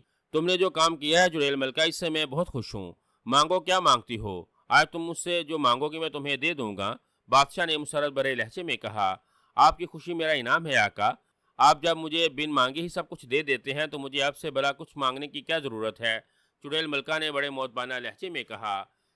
نہیں، آج تم ہم سے جو بھی مانگو گی ہم تمہیں دے دیں گے۔ تم نے ہمارے لیے جو کام کیا ہے اس سے ہم بے حد خوش ہیں، بے حد خوش۔ بادشاہ سلامت نے پوچھا، اگر آپ کچھ دینے کے لیے اتنا ہی صرار کر رہے ہیں تو آقا پھر آپ مجھے یہ اجازت دے دیں کہ میں آپ کی ریاست سے آج جتنے چاہوں چھوٹے بچوں کو ہلاک کر کے جی بھر کے ان کا خون پی سکوں اور کچھ بچے اٹھا کر اپنے آسمان محل میں لے جاؤں جہاں میری 4 بہنیں موجود ہیں۔ میں انہیں بھی آدم زادوں کے خون کا ذائقہ چکھانا چاہتی ہوں جو مردہ جانور کھاتی ہیں۔ چڑیل ملکہ نے کہا، ٹھیک ہے، تمہیں اجازت ہے، تم میری ریاست سے جتنے چاہے بچے اٹھا کر لے جا سکتی ہو۔ اپنی بہنوں کے ساتھ ساتھ تم چاہو تو اپنی چڑیل نگری کی رعایا کو بھی آدم زاد بچوں کا خون پلا کر خوش کر سکتی ہو۔ بہت جلد میں اپنے مقصد میں کامیاب ہو جاؤں گا۔ ملک آشان ایک دن میری مٹھی میں ہوگا اور پھر تم اپنی تمام رعایا کو لے کر وہاں پہنچ جانا، اور پھر تم اور تمہاری چڑیلیں چاہے تو ملک آشان کے ایک ایک بچے کو اٹھا کر لے جا سکتی ہو اور ان کا خون بھی پی سکتی ہو۔ بادشاہ سلامت نے بڑے شفاق لہجے میں کہا تو چڑیل ملکہ کی آنکھوں میں بے پناہ چمک آ گئی۔ اوہ اوہ، بہت خوب کہا، آپ سچ مچ بہت سخی دل بادشاہ ہیں۔ مجھے خوشی ہے کہ میں آپ جیسے عظیم اور ایک طاقتور بادشاہ کی کنیز ہوں۔ چڑیل ملکہ نے خوش ہوتے ہوئے کہا، اور بادشاہ سلامت کے ہونٹوں پر انتہائی زہریلی مسکراہٹ آ گئی۔ اب تم جاؤ، مجھے اب سپہ سالار کو بلا کر بات کرنی ہے۔ اب وقت آ گیا ہے کہ ہم ملک آشان پر چڑھائی کر سکیں۔ تم نے جو کام کیا ہے اس سے ملک راجستھان بھی ملک آشان کا دشمن بن چکا ہوگا۔ اب ملک راجستھان کا بادشاہ کسی بھی صورت میں ملک آشان کی مدد کے لیے اپنی فوج کے دستے نہیں بھیجے گا، اور نہ ہی اب ملک راجستھان کو نئے ہتھیار ملیں گے۔ ملک آشان کا شہزادہ ملک راجستھان کی شہزادی گلاب، جو اس کی منگیتر تھے، کے قتل کے جرم میں گرفتار ہو چکا ہے۔ ملک راجستھان کے بادشاہ نے اسے زندان میں ڈال دیا ہے، اور کل صبح سرعام شہزادہ بدر کو پھانسی چڑھا دیا جائے گا۔ اپنے بیٹے کو پھانسی پر چڑھنے کا سن کر ملک آشان کے بادشاہ کی کمر ٹوٹ جائے گی، اور اس میں اتنا دم نہیں ہوگا کہ وہ ہماری فوجوں کے مقابلے میں اپنی فوجیں لا سکے اور ہم سے جیت سکے۔ اب جیت ہماری ہوگی، صرف ہماری۔ بادشاہ سلامت نے کہا، ہاں آقا، اب فتح آپ کی ہوگی، صرف آپ کی۔ چڑیل ملکہ نے بھیانک انداز میں مسکراتے ہوئے کہا، میں ایک عرصے سے ملک آشان پر نظریں جمائے بیٹھا تھا، لیکن ملک آشان کے بادشاہ اور اس کے بیٹے کی وجہ سے مجھے ان پر حملہ کرنے کا موقع ہی نہیں مل رہا تھا۔ ملک آشان کے بادشاہ نے اپنے بیٹے شہزادہ بدر کی منگنی ملک راجستھان کی شہزادی سے کر دی تھی، اور وہ ملک آشان کا دوست بن گیا تھا، جس کی فوج بہت بڑی ہے اور ان کے پاس نئے ہتھیاروں کی بھی کوئی کمی نہیں۔ اگر میں ملک آشان پر چڑھائی کرتا تو ملک راجستھان کا شہزادہ فوراً ملک آشان کی مدد کے لیے نہ صرف اپنی فوج بلکہ جدید اور نئے ہتھیار بھی ملک راجستھان کو فراہم کر دیتا، جن کے مقابلے میں میری فوج ملک آشان کے مقابلے میں کمزور ہو جاتی اور مجھے شکست کا سامنا کرنا پڑتا۔ اس لیے میں ایسا کچھ سوچ رہا تھا کہ کسی طرح ملک راجستھان ملک آشان کا دشمن بن جائے اور ہمیشہ ہمیشہ کے لیے اس کا ساتھ چھوڑ دے۔ ملک راجستھان کا بادشاہ نہ تو ہماری چھڑی ہوئی جنگ کے دوران اپنی فوج بھیج کر ملک آشان سے مدد لے گا، اور نہ ہی انہیں نئے ہتھیار فراہم کیے جائیں گے۔ ایسی صورت میں ہی میری فوج ملک آشان پر باری پڑ سکتی تھی۔ میں نے اس کے لیے بہت سوچا، اور پھر مجھے ایک طریقہ سمجھ میں آیا، جس پر تم نے عمل کرایا، اور اب میں اپنے مقصد میں کامیاب ہو گیا ہوں۔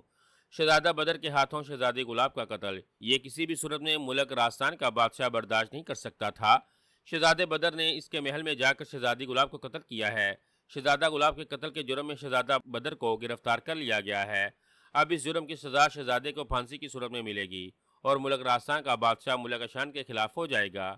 اس نے شہزادہ بدر سے جو فوج اور نئے ہتھیار دینے کا جو وعدہ کیا تھا، وہ ملک راجستھان کا بادشاہ کبھی پورا نہیں کرے گا، اور ہمیں ملک آشان پر چڑھائی کرنے اور اس پر قبضہ کرنے سے کوئی نہیں روک سکے گا۔ ملک آشان کا بادشاہ، جس کا نام شاہ افروز تھا، بڑے غرور بھرے لہجے میں کہتا چلا گیا، ہاں آقا، اب ملک آشان آپ کا ہے، صرف آپ کا۔ اس ملک کو تباہی سے اب کوئی نہیں بچا سکتا۔ آپ کی فوج کے سامنے بہت جلد ملک آشان کی فوج ہتھیار ڈال دے گی، اور پھر اس ملک پر بھی آپ کی حکومت ہوگی، صرف آپ کی۔ چڑیل ملکہ نے کہا، یہ سب تمہاری وجہ سے ہوا ہے چڑیل ملکہ۔ اگر اس معاملے میں تم ہمارا ساتھ نہ دیتی تو ہم اپنے مقصد میں کبھی کامیاب نہیں ہو سکتے تھے۔ جب تک ملک راجستھان ملک آشان کا دوست تھا، ہم سوائے حسرت کرنے اور کچھ بھی نہیں کر سکتے تھے۔ اسی لیے ہم تم سے بہت خوش ہیں۔ تم نے آج ہمارا برسوں پرانا خواب جو پورا کر دیا ہے۔ شاہ افروز نے کہا، آپ نے مجھے اس کام کے لیے تسخیر کیا ہے آقا۔ میں آپ کی کنیز ہوں، اور آپ کے کنیز ہونے کی وجہ سے میں آپ کے لیے کچھ بھی کر سکتی ہوں۔ چڑیل ملکہ نے جواب دیا، کنیز؟ ہاں، تم ہماری کنیز ہو۔ ہم نے ابھی تم سے اور بھی بہت کام لینے ہیں۔ ایک بار ہمیں ملک آشان پر قبضہ کر لینے دو، اس کے بعد ہم ارد گرد کے دوسرے ممالک بھی تمہارے ساتھ مل کر قبضہ کر لیں گے، اور ہماری سلطنت وسیع سے وسیع تر ہوتی چلی جائے گی، پھر آدم زاد بچوں کا خون پینے کے لیے۔ نہ تمہیں کوئی کمی ہوگی، اور نہ ہی تمہاری چڑیل نگری کے کسی دوسری چڑیل کو۔ ہم تمہارے اور تمہاری چڑیل نگری کے لیے اس دنیا میں آنے والے اور رہنے کے تمام راستے کھول دیں گے۔ تم اور تمہاری چڑیل نگری کی جو چڑیلیں یہاں کا رہنا چاہیں، ہمیں اس پر کوئی اعتراض نہیں ہوگا۔ شاہ افروز نے کہا، اور اس کی بات سن کر چڑیل ملکہ کی آنکھوں میں اور زیادہ چمک آ گئی۔ شکریہ آقا، آپ کا بہت بہت شکریہ۔ یہ اجازت دے کر آپ مجھ پر اور میری چڑیل نگری کی رعایا پر بہت بڑا احسان کریں گے، اور ہمیں مردہ جانور کھانے سے ہمیشہ کے لیے نجات مل جائے گی۔ انسانی بچوں کا خون پی کر ہماری طاقتیں اور بھی زیادہ ہو جائیں گی اور ہم اور زیادہ صحت مند ہو جائیں گی۔ پھر آپ کے حکم سے ہم پوری دنیا کو آپ کے لیے تسخیر کر سکتی ہیں، چڑیل ملکہ نے کہا۔ ایسا ہی ہوگا چڑیل ملکہ، بالکل ایسا ہی ہوگا، تم فکر نہ کرو، اب میرے راستے میں کوئی رکاوٹ نہیں ہے، بس چند روز کی بات ہے، اس کے بعد ملک کشان پر میرا قبضہ ہو جائے گا۔ یہ ایک ملک میرے قبضے میں آ گیا تو ارد گرد کی دوسری ریاستوں پر قبضہ کرنا میرے لیے مشکل نہیں ہوگا۔ شاہ فروز نے کہا، تو میں جاؤں؟ چڑیل ملکہ نے کہا، ہاں جاؤ، ضرورت ہوئی تو میں تمہیں پھر سے بلا لوں گا۔ شاہ فروز نے کہا تو چڑیل ملکہ نے اس بات میں سر ہلایا اور پھر اچانک اس کا وجود نیلے رنگ کی روشنی میں تبدیل ہو گیا۔ دوسرے لمحے روشنی سمٹی اور نقطے میں تبدیل ہو گئی اور پھر ایک لمحے کے لیے روشنی کا نقطہ زور سے چمکا اور اچانک وہاں سے غائب ہو گیا۔ چڑیل ملکہ کے جاتے ہی شاہ فروز نے کمرے کے بند دروازے کی جانب دیکھا اور پھر اس نے اپنا ایک ہاتھ دروازے کی جانب کیا اور اس کی انگلی کو ہلکا سا جھٹکا دیا تو اچانک کمرے کا دروازہ خود بخود خود کھلتا چلا گیا، جیسے شاہ فروز نے اسے جادو سے کھولا ہو۔ جیسے ہی دروازہ کھلا، شاہ فروز نے 3 بار مخصوص انداز میں تالی بجائی تو کمرے میں ایک دربان داخل ہوا۔ وہ تیز تیز چلتا ہوا اندر آیا اور شاہ فروز کے سامنے آ کر اسے جھک کر شاہی انداز میں سلام کرنے لگا۔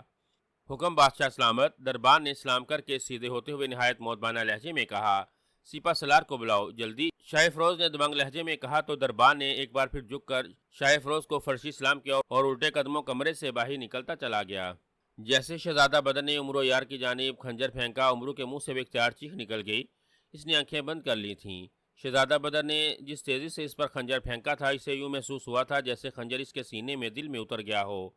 عین اسی لمحے سے کسی لڑکی اور پھر شہزادہ بدر کی چیختی ہوئی آواز سنائی دی تو اس نے فوراً آنکھیں کھول دیں اور پھر جیسے عمرو نے آنکھیں کھولیں، اس کے سامنے ایک حیرت انگیز منظر تھا۔ تھوڑی دیر قبل اس نے چھت پر جس خوبصورت شہزادی کو شہزادہ بدر سے باتیں کرتے دیکھا، اسے اس کی آنکھوں کے سامنے آسمان پر نمودار ہونے والی ایک بھیانک بڑھیا اٹھا کر لے گئی تھی۔ اب وہی خوبصورت شہزادی جس کا نام شہزادی گلاب تھا، عمرو کے پیروں کے پاس پڑی بری طرح سے تڑپ رہی تھی۔ شہزادہ بدر کا عمرو کی طرف پھینکا ہوا خنجر شہزادی گلاب کے پیٹ میں گھسا ہوا تھا اور اس کا سرخ لباس خون سے اور زیادہ سرخ ہوتا جا رہا تھا۔ شہزادی گلاب کو وہاں نہ دیکھ کر صرف عمرو یار بلکہ شہزادہ بدر بھی دنگ رہ گیا تھا اور وہ اپنی جگہ ساکت کھڑا آنکھیں پھاڑ پھاڑ کر شہزادی گلاب کو تڑپتا ہوا دیکھ رہا تھا۔ اس نے شاید شہزادی گلاب کو اچانک عمرو یار کے سامنے آتا دیکھ لیا تھا، اس لیے اس کے منہ سے چیخ نکلی تھی اور عمرو نے جس لڑکی کے چیخنے کی آواز سنی تھی وہ شہزادی گلاب کی تھی، جو شہزادہ بدر کا پھینکا ہوا خنجر پیٹ میں لگنے کی وجہ سے دردناک انداز میں چیخ رہی تھی۔ یہ کیا ہو گیا شہزادی گلاب؟ اچانک تمہارے سامنے کیسے آ گئی ہو یہ خنجر شہزادی گلاب کو کیسے لگ گیا؟ اچانک شہزادہ بدر نے تھر تھراتی کانپتی ہوئی آواز میں کہا اور تیزی سے تڑپتی ہوئی شہزادی گلاب کی جانب لپکا، لیکن اس سے پہلے کہ وہ شہزادی گلاب کے نزدیک آتا، شہزادی گلاب کا جسم ساکت ہو گیا، شاید وہ ہلاک ہو گئی تھی۔ اس کی اچانک آنکھیں بند ہو گئی تھیں۔ یہ دیکھ کر شہزادہ بدر کے اور زیادہ ہوش اڑ گئے۔ وہ تیزی سے بھاگ کر شہزادی گلاب کے نزدیک آیا اور اس کے سر کے پاس گھٹنوں کے بل بیٹھ گیا اور آنکھیں پھاڑ پھاڑ کے شہزادی گلاب کی لاش کو دیکھنے لگا۔ شہزادی گلاب کیا ہوا ہے تمہیں؟ آنکھیں کھولو، تم نے آنکھیں کیوں بند کر لی ہیں؟ شہزادی گلاب، شہزادہ بدر نے بری طرح سے چیختے ہوئے کہا، لیکن شہزادی گلاب تو ہلاک ہو چکی تھی، وہ بلا شہزادے بدر کی بات کا کیا جواب دیتی؟ لیکن شہزادی نے کوئی جواب نہ دیا تو شہزادے نے اس کا سر اٹھا کر اپنی گود میں رکھا اور داڑے مار مار کر رونا شروع کر دیا۔ عمرو یار کا دماغ بھی گما ہوا تھا، اس کی سمجھ میں کچھ نہیں آ رہا تھا کہ یہ سب کیا ہوا ہے۔ اس نے تو شہزادہ بدر کے پھینکے ہوئے خنجر سے ڈر کر آنکھیں بند کی تھیں، پھر اس دوران اچانک شہزادی گلاب اس کے سامنے کیسے آ گئی؟ یہ تو طے تھا کہ شہزادہ بدر نے اسے خنجر سے ہلاک کرنے کی کوشش کی تھی، لیکن وہ خنجر عمرو یار کو لگنے کی بجائے شہزادی گلاب کو لگ گیا تھا اور اب وہاں عمرو کے بجائے شہزادی کی لاش پڑی ہوئی تھی۔ عمرو دل ہی دل میں خدا کا شکر ادا کر رہا تھا کہ اگر اس کے درمیان شہزادی گلاب نہ آ گئی ہوتی تو اس کی جگہ حقیقتاً اس کی لاش پڑی ہوتی۔ شہزادہ بدر پاگلوں کی طرح شہزادی گلاب کے لیے رو رہا تھا۔ اسے روتا دیکھ کر عمرو چپکے سے آگے بڑھا اور اس نے ستون کی دوسری طرف جا کر اپنی زنبیل اٹھا لی، جسے شہزادہ بدر نے شہزادی گلاب کو خنجر لگتے ہی نیچے پھینک دیا تھا۔ عمرو نے زنبیل اٹھائی ہی تھی کہ اچانک اسے محسوس ہوا جیسے وہ غائب ہو گیا ہو۔ اس نے حیران ہو کر اپنے جسم اور اپنے ہاتھوں کی طرف دیکھا، وہ سچ مچ غائب ہو گیا تھا۔ ابھی عمرو خود کو اس طرح غائب ہوتا دیکھ کر حیران ہو رہا تھا کہ اسی وقت اسے بھاگتے قدموں کی تیز آواز سنائی دی۔ عمرو نے چونک کر دیکھا تو چھت پر بے شمار تلواریں اور نیزہ بردار سپاہی چڑھ کر اس طرف آتا دکھائی دے رہے تھے۔ سپاہیوں کو دیکھ کر عمرو بکھلا گیا اور تیزی سے اس ستون کی جانب بڑھا، لیکن سپاہیوں کو دیکھ کر وہ بے اختیار اس ستون کے پیچھے جا کر چھپ گیا۔ سپاہی دوڑتے ہوئے آئے اور شہزادہ بدر کے ارد گرد کھڑے ہو گئے۔ شہزادہ بدر کی گود میں شہزادی گلاب کی لاش دیکھ کر ان کے جیسے ہوش ہی اڑ گئے تھے۔ یہ کیا ہو گیا؟ ملک اشان کے شہزادے نے شہزادی صاحبہ کو قتل کر دیا؟ ایک سپاہی نے بری طرح سے چیختے ہوئے کہا۔ پھر وہاں تو جیسے وہاں چیخم داڑ سی مچ گئی ہو، ہر کوئی بری طرح سے چیخنا چلانا شروع ہو گیا، اور پھر ایک سپاہی تیزی سے نیچے دوڑ گیا۔ کچھ دیر ہی گزری ہوگی کہ بادشاہ سلامت، ملکہ اور وزیر اعظم سمیت وہاں بے شمار وزیر اور مشیر دوڑتے ہوئے آگئے، اور پھر شہزادی کی لاش دیکھ کر بادشاہ سلامت اور ملکہ عالیہ کو جیسے سکتہ سا ہو گیا۔ کس نے کیا یہ سب کچھ؟ وزیر اعظم نے چیختے ہوئے کہا۔ پتہ نہیں حضور، ہم تو شہزادی صاحبہ کی تیز چیخ سن کر یہاں آئے تھے۔ ہم جب یہاں آئے تو یہاں شہزادی صاحبہ کی لاش پڑی ہوئی تھی، اور یہاں شہزادہ حضور کے سوا کوئی نہیں تھا۔ ایک سپاہی نے روتے ہوئے بتایا، اور وزیر اعظم شہزادہ بدر کی جانب غضبناک نظروں سے دیکھنے لگا۔ پھر وہ تیزی سے آگے بڑھا اور اس نے شہزادہ بدر کے کاندھے پر ہاتھ رکھ دیا۔ شہزادہ بدر، ہوش میں آؤ۔ شہزادہ بدر، کیا ہوا ہے؟ کس نے ہلاک کیا ہے شہزادی صاحبہ کو؟ وزیر اعظم نے شہزادہ بدر کا کاندھا پکڑ کر اسی بری طرح سے جھنجھوڑتے ہوئے کہا، اور جو شہزادہ بدر سکتے کے عالم میں شہزادی گلاب کی طرف دیکھ رہا تھا، یوں چونک پڑا جیسے اسے ان سب کے آنے کا پتہ ہی نہ چلا ہو۔ وہ سب کی جانب آنکھیں پھاڑ پھاڑ کر دیکھنے لگا۔ کون؟ شہزادے کے منہ سے نکلا۔ شہزادی صاحبہ کو جس خنجر سے ہلاک کیا گیا ہے، یہ خنجر شہزادہ بدر کا ہے جناب، دیکھیے اس خنجر کے دستے پر شاہی مور بھی لگی ہوئی ہے۔ ایک سپاہی نے کہا تو وزیر اعظم سمیت سب شہزادی کے پیٹ میں گڑے ہوئے خنجر کی جانب دیکھنے لگے، جس کے سنہری دستے پر واقعی ملک اشان کے شہزادے کی مخصوص مہر لگی ہوئی تھی۔ اور اس کا مطلب ہے کہ شہزادی گلاب کو شہزادہ بدر نے قتل کیا ہے، لیکن کیوں؟ وزیر اعظم نے چیختے ہوئے کہا، اور اس نے آگے بڑھ کر شہزادی گلاب کے پیٹ سے خنجر نکال لیا۔ ہاں، یہ شہزادہ بدر کا خنجر ہے، اسی نے شہزادی صاحبہ کو قتل کیا ہے۔ یہ قاتل ہے۔ وہاں پر موجود تمام افراد بری طرح سے چلانا شروع ہو گئے۔ شہزادہ بدر کو گرفتار کیا جائے فوراً، وزیر اعظم نے گرجتے ہوئے کہا، اور دو سپاہی تیزی سے آگے بڑھے اور انہوں نے شہزادہ بدر کو کندھے سے پکڑ کر اسے کھینچنا شروع کر دیا۔ شہزادہ بدر شہزادی گلاب کو چھوڑنا نہیں چاہتا تھا، وہ بری طرح سے چیخ رہا تھا، لیکن سپاہی سے زبردستی کھینچ کر ایک طرف لے گئے اور پھر اسے رسیوں سے باندھ دیا گیا۔ عمرو یار جو ایک ستون کے پیچھے چھپا ہوا تھا، حیرت سے یہ سب کچھ دیکھ رہا تھا۔ وہ جانتا تھا شہزادہ بدر کا پھینکا ہوا خنجر شہزادی گلاب کو ضرور لگا تھا، لیکن اس نے جان بوجھ کر شہزادی گلاب کو ہلاک نہیں کیا تھا۔ وہ آگے جا کر بادشاہ سلامت اور وزیر اعظم کو شہزادہ بدر کی بے گناہی کے بارے میں بتانا چاہتا تھا، لیکن نہ جانے ایسی کون سی طاقت تھی جو اسے ان کی طرف جانے نہیں دے رہی تھی۔ شہزادہ بدر کو شہزادی گلاب کے قتل کے جرم میں باقاعدہ گرفتار کر لیا گیا اور شہزادی کی وہاں سے لاش اٹھا لی گئی۔ بادشاہ اور ملکہ اپنی بیٹی کے موت کے غم میں نڈال ہو گئے تھے۔ یہ سب کیا ہو رہا ہے؟ کوئی مجھے بتائے گا؟ عمرو یار چھت پر اکیلا رہ گیا تو اس نے ستون کے پیچھے سے نکل کر پریشانی کے عالم میں اپنے سر پر ہاتھ مارتے ہوئے کہا، کیونکہ رات سے اس کے ساتھ جو کچھ ہو رہا تھا وہ واقعی اس کے سر چکرا دینے کے لیے کافی تھا۔ اسی لمحے زوردار کڑاکوں کی آواز سنائی دی اور دوسرے لمحے عمرو یار کے سامنے وہی دو عجیب و غریب بونے نمودار ہو گئے جو عمرو یار کی زنبیل لے گئے تھے اور اسے اڑا کر یہاں تک لائے تھے۔ تم؟ عمرو نے انہیں دیکھ کر تیز لہجے میں کہا۔ ہاں، ہم دونوں نے ایک ساتھ کہا۔ تم دونوں کہاں غائب ہو گئے تھے؟ اور یہ سب کیا تھا؟ یہ شہزادی کیسے ہلاک ہو گئی؟ شہزادہ بدر کو اس کے قتل کے جرم میں کیوں گرفتار کیا گیا؟ شہزادہ بدر نے جان بوجھ کر شہزادی کو تو خنجر نہیں مارا تھا، وہ تو اچانک میرے سامنے آ گئی تھی۔ اور بونوں کو دیکھ کر عمرو تیز تیز بولتا چلا گیا۔ اور کیا؟ کاچو بونے نے مسکرا کر پوچھا۔ شہزادی گلاب کو تو وہ آسمان والی نیلی بڑھیا اٹھا کر لے گئی تھی، پھر وہ اچانک میرے سامنے کہاں سے آ گئی؟ عمرو نے کہا، تمہارے سامنے جس شہزادی کو لایا گیا تھا وہ اصلی نہیں تھی، وہ نقلی شہزادی تھی عمرو یار، ماچو بونے نے جواب دیا۔ اس کی بات سن کر عمرو ایک لمحے کے لیے اس کی جانب حیرت بھری نظروں سے دیکھتا رہا، جیسے اس سے ماچو بونے کی بات سمجھ ہی نہ آئی ہو۔ پھر یکلخت عمرو یار اس بری طرح سے اچھلا جیسے کسی نے اس کے سر پر سے پگڑی اتار کر اس کے سر پر زور سے مکہ مار دیا ہو۔ نقلی شہزادی؟ کیا مطلب؟ کیا تم یہ کہنا چاہتے ہو کہ شہزادہ بدر کے خنجر سے جو شہزادی ہلاک ہوئی ہے وہ اصلی نہیں ہے؟ عمرو نے حیرت زدہ لہجے میں کہا، ہاں وہ نقلی ہے، جسے صرف شہزادی گلاب کا روپ دیا گیا تھا، کاچو بونے نے کہا، اور عمرو کی آنکھیں حیرت سے پھیلتی چلی گئیں۔ لیکن کیوں؟ اگر وہ اصلی شہزادی نہیں ہے تو کہاں ہے اصلی شہزادی؟ عمرو نے اسی انداز میں کہا، اصلی شہزادی چڑیل ملکہ لے گئی ہے اور اب وہاں چڑیل ملکہ کی قید میں ہے، ماچو بونے نے جواب دیا۔ چڑیل ملکہ؟ او، کیا یہ وہی چڑیل ملکہ ہے جس کے بارے میں تم کل رات سے مجھے بتا رہے ہو؟ عمرو نے چونکتے ہوئے کہا، ہاں یہی ہے چڑیل ملکہ، کاچو بونے نے جواب دیا۔ مجھے ساری بات بتاؤ، تمہاری بات سن کر اور یہ سب کچھ دیکھ کر تو میرا دماغ پھٹا جا رہا ہے، کوئی بات بھی میری سمجھ میں نہیں آ رہی۔ اگر شہزادہ بدر کے خنجر سے نقلی شہزادی ہلاک ہوئی ہے تو پھر اسے سپاہیوں نے شہزادی گلاب کے قتل کے جرم میں کیوں گرفتار کر لیا ہے؟ عمرو نے بری طرح سے سر جھٹکتے ہوئے کہا، یہ سب شہزادہ بدر اور اس کے ملک کو بدنام کرنے کے لیے کیا گیا ہے عمرو یار، ماچو بونے نے کہا۔ شہزادہ بدر اور اس کے ملک کو بدنام کرنے کے لیے؟ میں کچھ سمجھا نہیں، عمرو نے اور زیادہ حیران ہوتے ہوئے کہا۔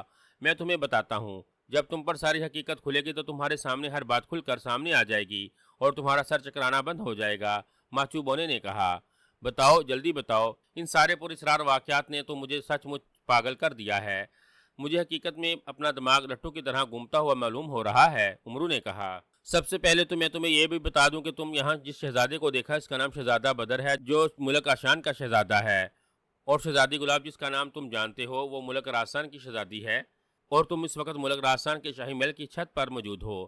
شہزادہ بدر اور شہزادی گلاب منگیتر ہیں، دونوں کی منگنی ہو چکی ہے اور کچھ عرصے میں ان دونوں کی شادی بھی ہونے والی ہے۔ ملک آشان اور ملک راجستھان دونوں اچھے دوست ہیں اور ضرورت پڑنے پر ایک دوسرے کے کام آتے رہتے ہیں۔ ملک راجستھان اس خطے کا سب سے بڑا اور طاقتور ملک سمجھا جاتا ہے، جس کی فوج بھی بہت بڑی ہے، اور اس ملک میں ہر طرح کے اور نئے جنگی ہتھیار بھی کثیر تعداد میں تیار کیے جاتے ہیں، جو پوری دنیا میں بھیجے جاتے ہیں۔ ملک راجستھان کا ایک ہمسایہ ملک ہے جس کا نام تاشان ہے۔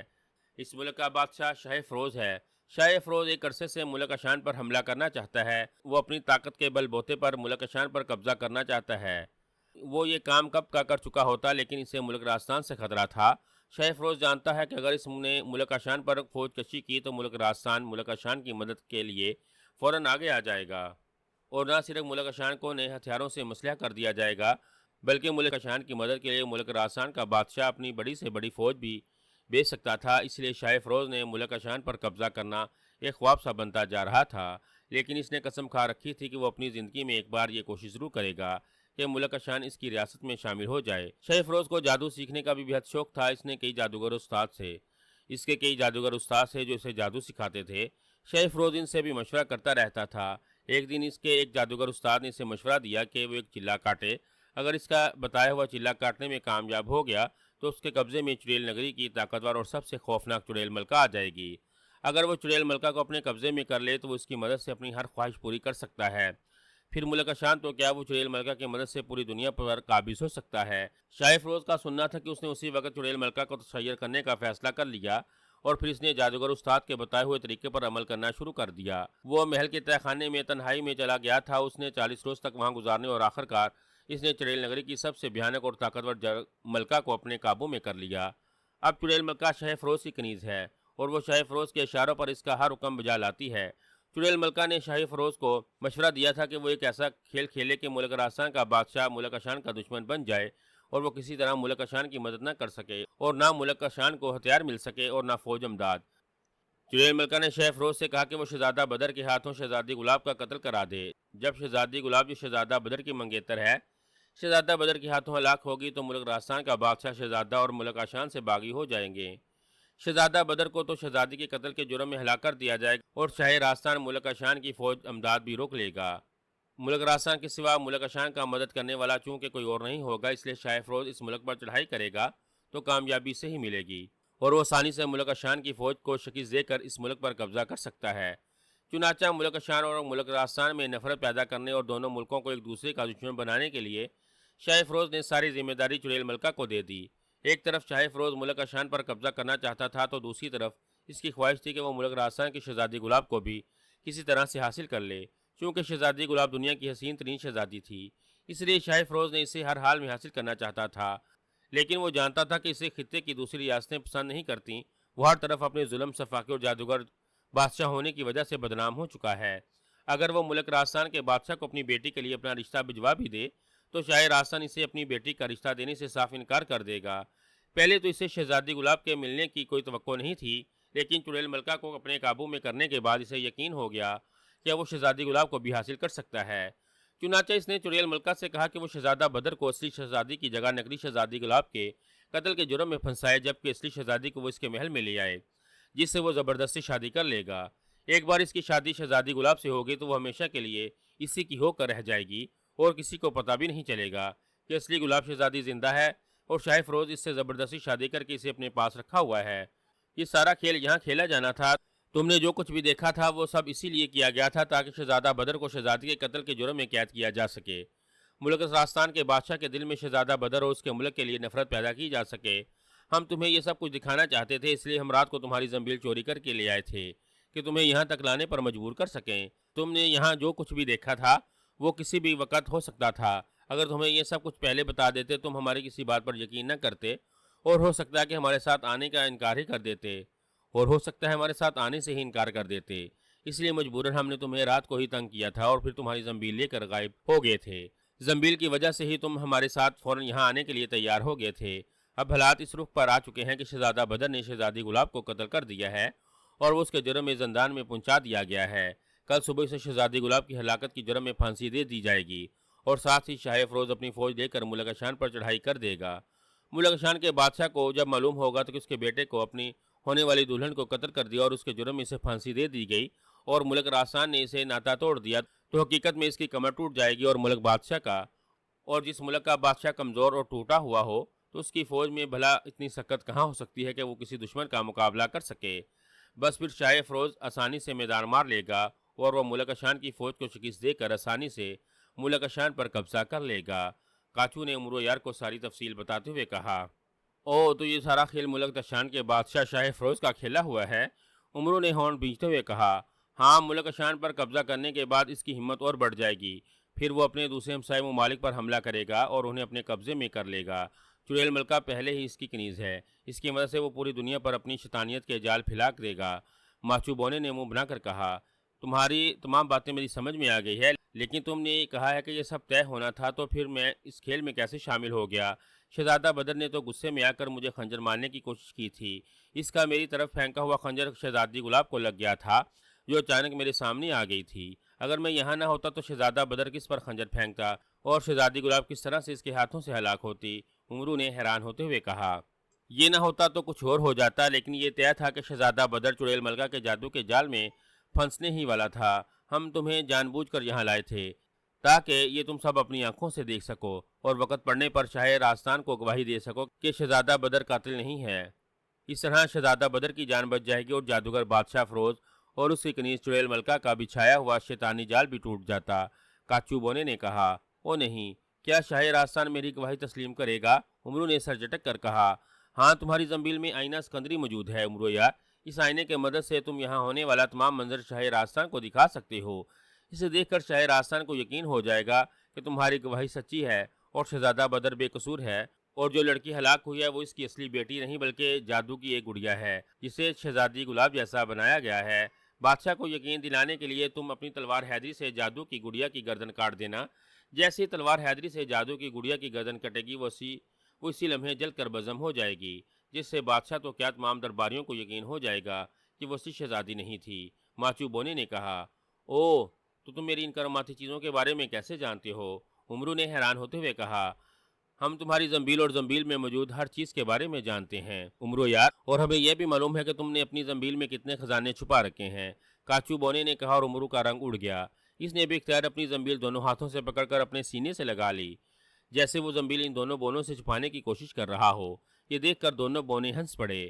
گھبراؤ نہیں، ہم نے صرف تمہاری زنبیل چوری کی تھی، اس میں سے ہم نے کچھ بھی نہیں نکالا۔